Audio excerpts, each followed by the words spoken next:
The Necklace by Guy de Maupassant. She was one of those pretty and charming girls who were sometimes, as if by a mistake of destiny, born in a family of clerks. She had no dowry, no expectations, no means of being known, understood, loved, wedded by any rich and distinguished man, and she let herself be married to a little clerk at the Ministry of Public Instructions. She dressed plainly because she could not dress well, but she was as unhappy as though she had really fallen from her proper station, since with women there is neither caste nor rank, and beauty, grace, and charm act instead of family and birth. Natural fineness, instinct for what is elegant, suppleness of wit are the sole hierarchy, and make from women of the people the equals of the very greatest ladies. She suffered ceaselessly, feeling herself born for all the delicacies and all the luxuries.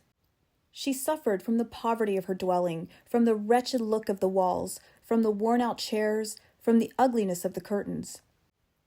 All those things, of which another woman of her rank would never even have been conscious, tortured her and made her angry. The sight of the little Breton peasant, who did her humble housework, aroused in her regrets which were despairing and distracted dreams. She thought of the silent antechambers hung with oriental tapestry, lit by tall bronze candelabra, and of the two great footmen in knee breeches who sleep in the big armchairs, made drowsy by the heavy warmth of the hot air stove. She thought of the long salons fitted up with ancient silk, of the delicate furniture carrying priceless curiosities, and of the coquettish perfumed boudoirs made for talks at 5 o'clock with intimate friends, with men famous and sought after, whom all women envy and whose attention they all desire. When she sat down to dinner before the round table covered with a tablecloth 3 days old, opposite her husband, who uncovered the soup tureen and declared with an enchanted air, "Ah, the good pot-au-feu! I don't know anything better than that." She thought of dainty dinners, of shining silverware, of tapestry which peopled the walls with ancient personages, and with strange birds flying in the midst of a fairy forest. And she thought of delicious dishes served on marvelous plates, and of the whispered gallantries which you listen to with sphinx-like smile while you are eating the pink flesh of a trout or the wings of a quail. She had no dresses, no jewels, nothing. And she loved nothing but that. She felt made for that. She would so have liked to please, to be envied, to be charming, to be sought after. She had a friend, a former schoolmate at the convent who was rich, and whom she did not like to go and see any more because she suffered so much when she came back. But one evening, her husband returned home with a triumphant air and holding a large envelope in his hand. "There," said he, "here is something for you." She tore the paper sharply and drew out a printed card which bore these words: "The Minister of Public Instruction and Madame Georges Ramponneau request the honor of Monsieur and Madame Loisel's company at the Palace of the Ministry on Monday evening, January 18th. Instead of being delighted, as her husband hoped, she threw the invitation on the table with disdain, murmuring, "What do you want me to do with that?" "But, my dear, I thought you would be glad. You never go out, and this is such a fine opportunity. I had awful trouble to get it. Everyone wants to go.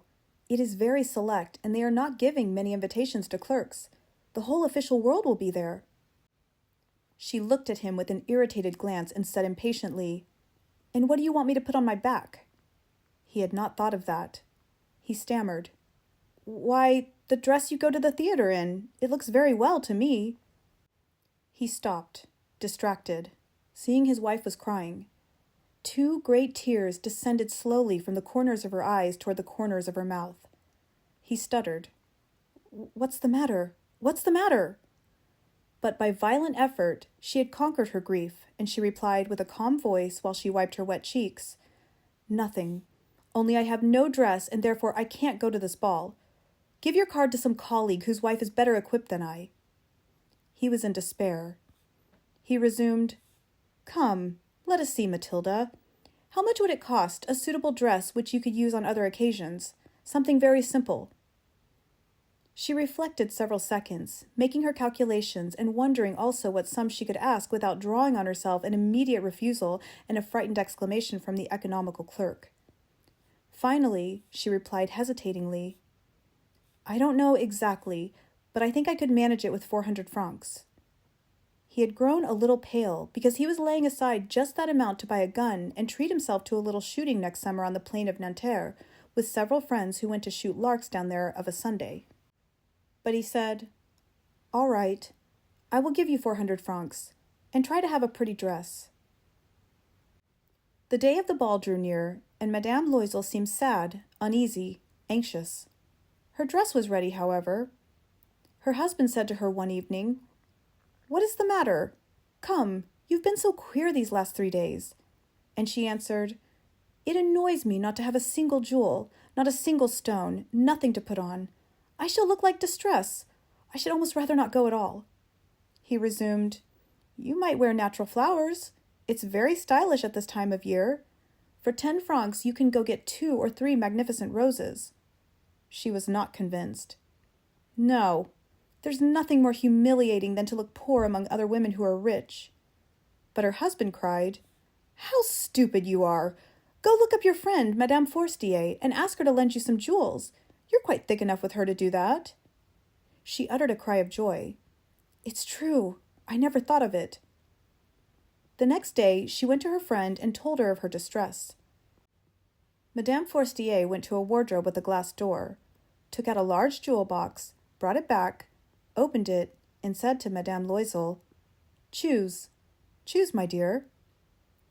She saw first of all some bracelets, then a pearl necklace, then a Venetian cross, gold and precious stones of admirable workmanship. She tried on the ornaments before the glass, hesitated, could not make up her mind to part with them, to give them back. She kept asking, "Haven't you any more?" "Why, yes, look. I don't know what you like." All of a sudden, she discovered in a black satin box a superb necklace of diamonds, and her heart began to beat with an immoderate desire. Her hands trembled as she took it. She fastened it around her throat, outside her high-necked dress, and remained lost in ecstasy at the sight of herself. Then she asked, hesitating, filled with anguish, "Can you lend me that? Only that?" "Why, yes, certainly." She sprang upon the neck of her friend, kissed her passionately, then fled with her treasure. The day of the ball arrived. Madame Loisel made a great success. She was prettier than them all, elegant, gracious, smiling, and crazy with joy. All the men looked at her, asked her name, endeavored to be introduced. All the attachés of the cabinet wanted to waltz with her. She was remarked by the minister himself. She danced with intoxication, with passion, made drunk by pleasure, forgetting all in the triumph of her beauty, in the glory of her success, in a sort of cloud of happiness composed of all this homage, of all this admiration, of all these awakened desires, and of that sense of complete victory which is so sweet to a woman's heart. She went away about 4 o'clock in the morning. Her husband had been sleeping since midnight in a little deserted anteroom with 3 other gentlemen whose wives were having a good time. He threw over her shoulders the wraps which he had brought, modest wraps of common life, whose poverty contrasted with the elegance of the ball dress. She felt this, and wanted to escape so as not to be remarked by the other women, who were enveloping themselves in costly furs. Loisel held her back. "Wait a bit. You will catch cold outside. I will go and call a cab." But she did not listen to him, and rapidly descended the stairs. When they were in the street, they did not find a carriage, and they began to look for one, shouting after the cabman whom they saw passing by at a distance. They went down toward the Seine, in despair, shivering with cold. At last, they found on the quay one of those ancient noctambulant coupés, which, exactly as if they were ashamed to show their misery during the day, are never seen round Paris until after nightfall. It took them to their door in the Rue des Martyrs, and once more, sadly, they climbed up homeward. All was ended for her, and as to him, he reflected that he must be at the ministry at 10 o'clock. She removed the wraps which covered her shoulders before the glass, so as once more to see herself in all her glory. But suddenly she uttered a cry. She no longer had the necklace around her neck. Her husband, already half undressed, demanded, "What is the matter with you?" She turned madly toward him. I have lost Madame Forestier's necklace." He stood up distracted. What? How? Impossible! And they looked in the folds of her dress, in the folds of her cloak, in her pockets, everywhere. They did not find it. He asked, "You're sure you had it on when you left the ball?"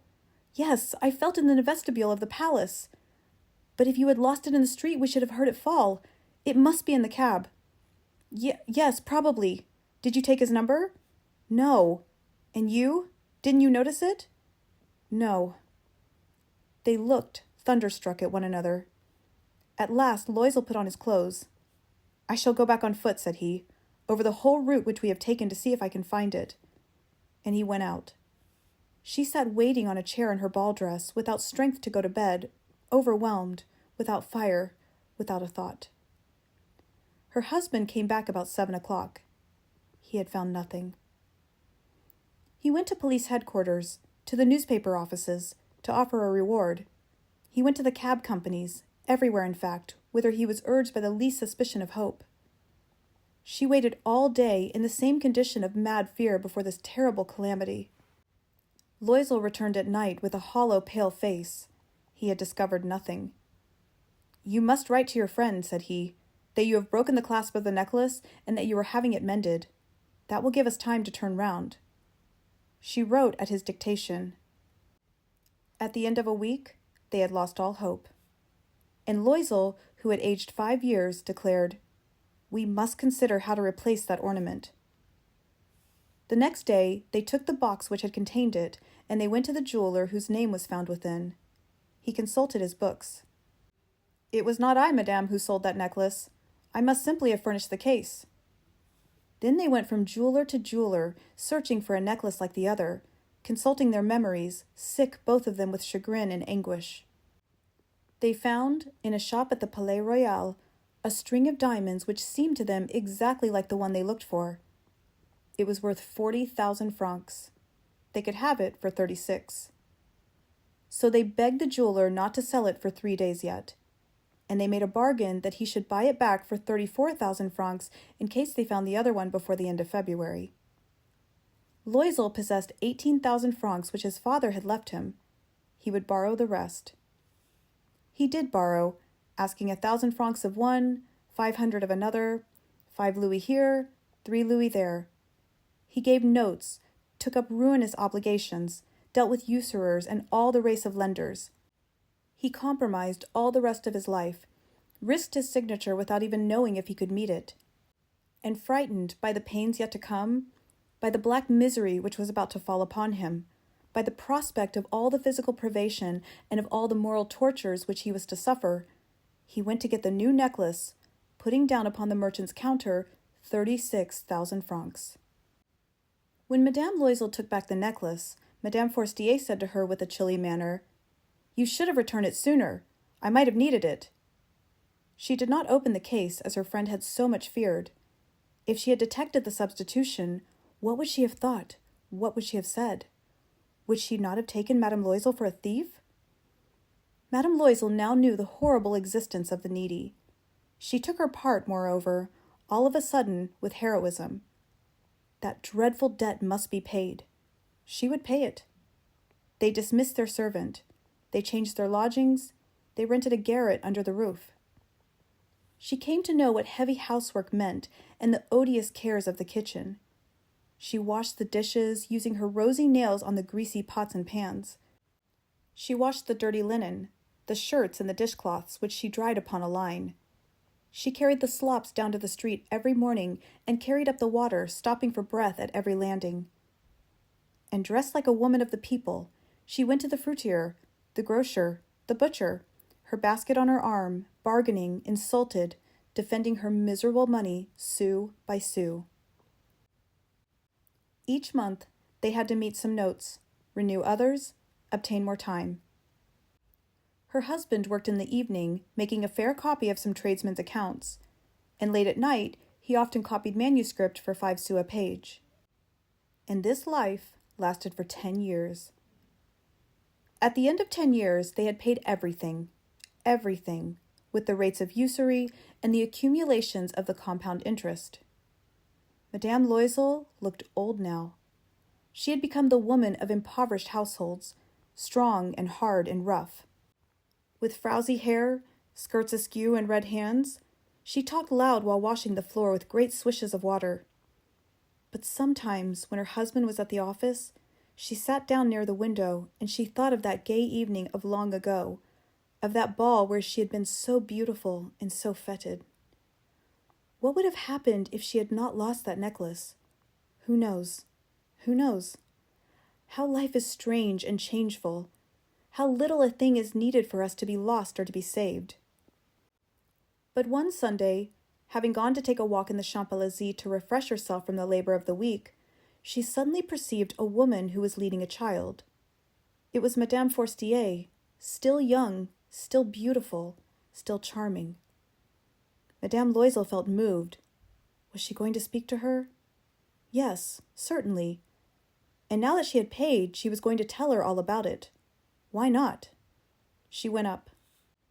Good day, Jean. The other, astonished to be familiarly addressed by this plain good wife, did not recognize her at all, and stammered, But, Madame, I do not know. You must be mistaken. No, I am Mathilde Loisel. Her friend uttered a cry. Oh, my poor Mathilde! How you are changed! Yes, I have had days hard enough since I have seen you, days wretched enough, and that because of you. Of me? How so? Do you remember that diamond necklace which you lent me to wear at the ministerial ball? Yes. Well, I lost it. What do you mean? You brought it back. I brought you back another just like it, and for this we have been 10 years paying. You can understand that it was not easy for us, who had nothing. At last it is ended, and I am very glad. Madame Forestier had stopped. You say that you bought a necklace of diamonds to replace mine? Yes. You never noticed it then. They were very like. And she smiled with a joy which was proud and naive at once. Madame Forestier, strongly moved, took her 2 hands. Oh, my poor Mathilde! Why, my necklace was paste. It was worth at most 500 francs. For a detailed analysis of the necklace, please visit my page. Thanks for listening.